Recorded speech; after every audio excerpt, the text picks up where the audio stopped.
You know, the most epic stories are the ones which have really low points.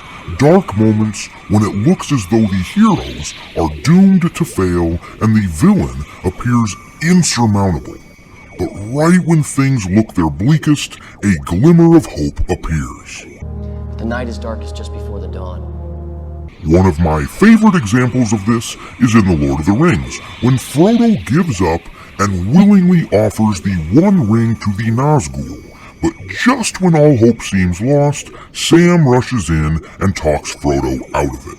Or, think of the original Matrix movie, when Neo is gunned down by Agent Smith, and it appears as though he's dead for certain, but just then, Trinity says she's in love with him, his heart miraculously starts beating again, and he continues the fight. In Star Wars, I used to look at that scene where the Emperor was about to kill Luke as the perfect example of this story phenomenon. When Darth Vader saves his son at the last moment, it's pure movie magic. But if anyone ends up saving Star Wars from its current dark moment, it will absolutely take the top spot as the ultimate low point turned miraculous rescue. Kathleen Kennedy's contract renewal was announced about a month or so ago. Gina Carano is still excommunicated from the franchise, and it seems the Book of Boba Fett isn't being very well received by many in the fanbase, which casts some doubt on the future of the Favreau Disney Plus universe. There's a little pea coming out of me right now. With all of this very shitty news, it's easy for most of us to lose hope for the franchise. And don't get me wrong, I'm perfectly okay with letting it die with dignity, but I also can't help myself. I want to look for that glimmer of hope on the horizon, and that's what this video is about today. Temuera Morrison and Ming-Na gave an interview recently which caught my eye and made me wonder, is the Lucasfilm Civil War actually over? Or is there some reason to hold on to hope? I've crushed your pathetic army. Now I'll have my vengeance. Buckle up, bonehead, because you're going for a ride.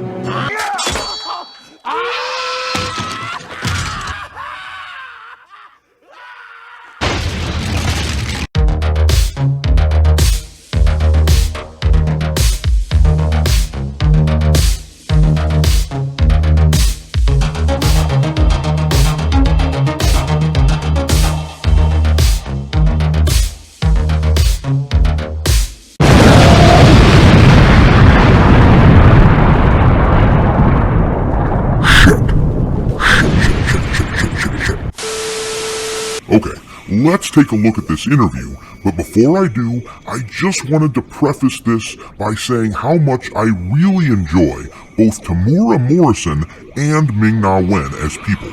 They seem extremely wholesome. Temuera, in particular, gives off some Chris Pratt, hey, I'm not taking this too seriously and just having some fun kinda energy. For their sake, I hope the Book of Boba Fett turns it all around. I haven't hated the first 2 episodes or anything, they just haven't blown me away. They're a bit slow for my liking. But I can see a few directions the show might take which could make it pretty good. Anyhow, here's the interview which took place with Entertainment Tonight Canada. This is very exciting. I'm very excited. As a Star Wars fan, and as just a fan of Boba Fett, like this is super cool. You know, Temuera, when we saw Boba Fett first appear again in The Mandalorian, like fans lost their mind. Like they all went nuts. And then again when that logo for the Book of Boba Fett showed up later on, the internet basically exploded. But what I want to know is like, when did you know that it was going to be more than just a cameo for Boba Fett, and how did it happen? Well, I think the Mandalorian was sort of making its way through the galaxy, and there were rumors that they were going to it started with a meeting with Jon Favreau and Dave Filoni, and John actually outlined the plan, and of course I was going, wow, and seeing the concept drawings on the wall and knowing, oh, that guy, man, I'm coming back, this is cool, very cool. So yes, it was very, very exciting, And John, I must say, he's a man of his word. Yeah. He outlined the plan, and basically it's come to fruition. Alright, we're gonna stop it right there. This is what really perked my ears up. Now, I know that the meeting with Favreau that Temuera is talking about must have taken place years ago, but the language that he uses here, talking about how John is a man of his word, that is interesting. Yes, we knew all along that these Disney Plus Mandoverse shows are John's projects, but this really illustrates, to me, just how far his creative freedom goes. Temuera says that this is John's plan that has come to fruition. No mention whatsoever of Kathleen Kennedy. This indicates three things. Number one, Favreau is in fact responsible for what takes place in the Mandoverse, meaning he rightly deserves all the credit he's received. Thank you. You love me. You really love me. Number two, whenever Kennedy does move on from Lucasfilm, whether that be from retirement or whatever else, we have an heir apparent who at least tries to tell actual Star Wars stories and actually seems to love Star Wars. Let the joyous news be spread, the wicked old witch at last is dead. And number three, and probably the most important, all the Lucasfilm Civil War rumors that we've heard these past few years seem much more substantial in the face of this interview. There truly seems to be at least one corner of the galaxy far, far away that is not under Kennedy's control, that being the Mandoverse. Between language like this being used by actors like Mr. Morrison and the fact that this identity politics nonsense is completely absent from the Mandoverse, the Civil War rumors have a lot more credibility. And just because Kennedy isn't gone yet doesn't mean the fight is over. Hey, asshole! Up here! Alright, so let's watch a little more of the interview.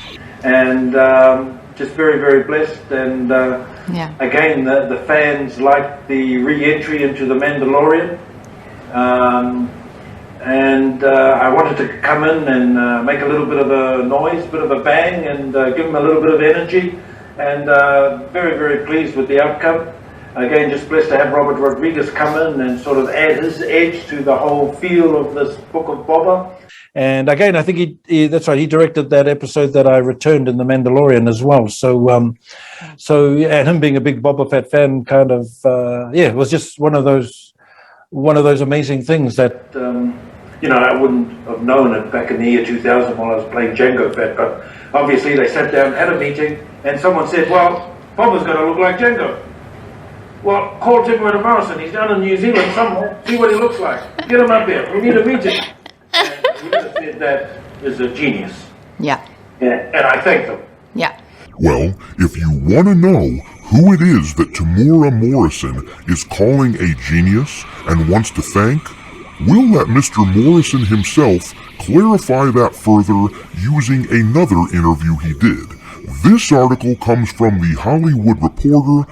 The Book of Boba Fett stars on their improbable journey to the center of the Star Wars galaxy.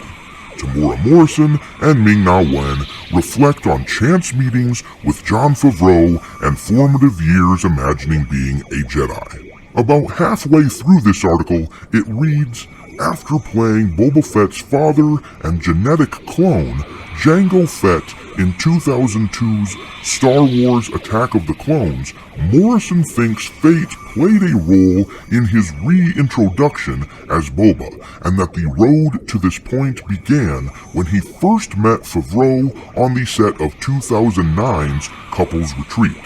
Sometimes life is about relationships, and while I didn't get to do much on Couples Retreat, I got to meet John, and at that time, he was prepping to direct Iron Man, Morrison recalls, so he obviously sat around a table where they said, well, Boba's gotta look like Jango, so let's see what Tem is doing. So I had this wonderful opportunity to get back on this journey, this vessel, this walker, and it's been exciting and thrilling. He basically called Favreau a genius here, which must be a thorn in the side of Kathleen Kennedy.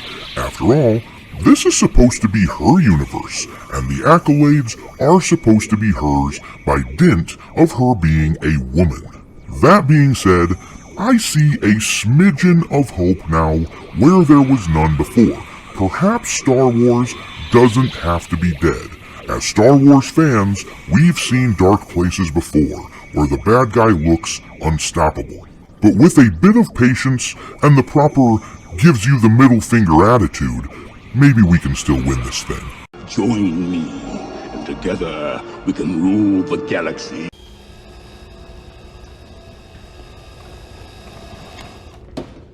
How about new? Thanks for watching, me hearties. If you haven't already, your captain is inviting you to subscribe to the channel and become a part of the crew. Life as a space pirate may not be glamorous, but there's always plenty of booty.